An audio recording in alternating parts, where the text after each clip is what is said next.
Hi, this is Keith Brant for Global SMT and Packaging, and I'm here at SMTAI 2021. I'm here with Frank on the MIRTEC stand. We're going to talk about some new things that have happened to the Omni during COVID that they haven't been able to tell too many people about because it's been during COVID. Over to you, sir.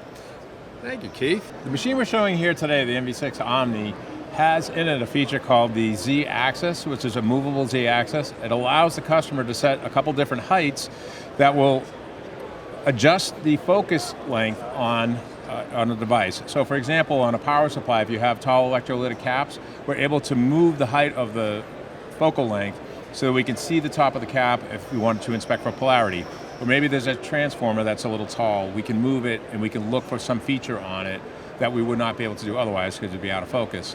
Primarily that feature was developed for the automotive industry where they have pin boards and we have to look at the pins to make sure the pins are in perfect alignment with each other, not bent at all. The gap is good because when that assembly goes together you can't have the pin off, otherwise it'll ruin the connection to the next device.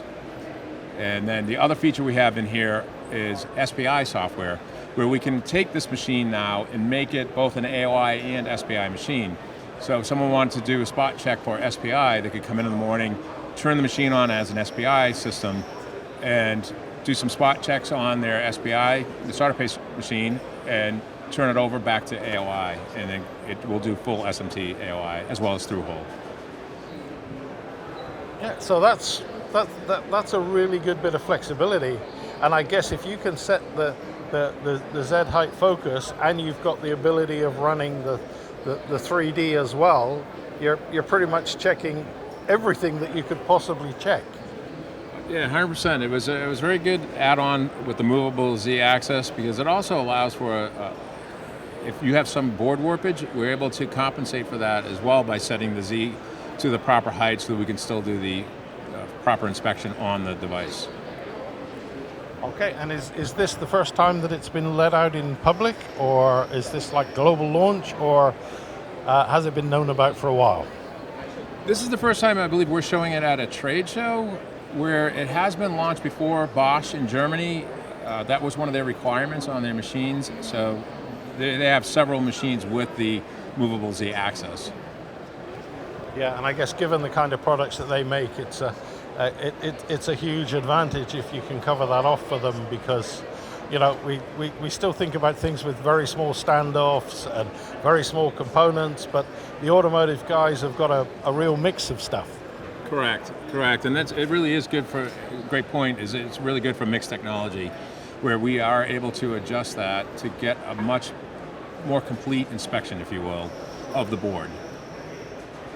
Yeah, so it's good to see MIRTEC is going in a more flexible direction, and also an area that covers off a lot of stuff for the bigger automotive guys who are, I guess, your biggest market sector. Correct, yeah, and we still try to fit in all the mom and pop shops as well, the smaller CMs, OEMs, that this machine is very, very flexible, and because of the movable Z as well as the SPI software, to your point, we're more flexible, we can get into a lot more places and hopefully make MIRTEC a household name. Well, Frank, I would say MIRTEC was pretty much a household name already, but thank you very much for your time and sharing this with us, and I hope you have a great show. Thank you, Keith.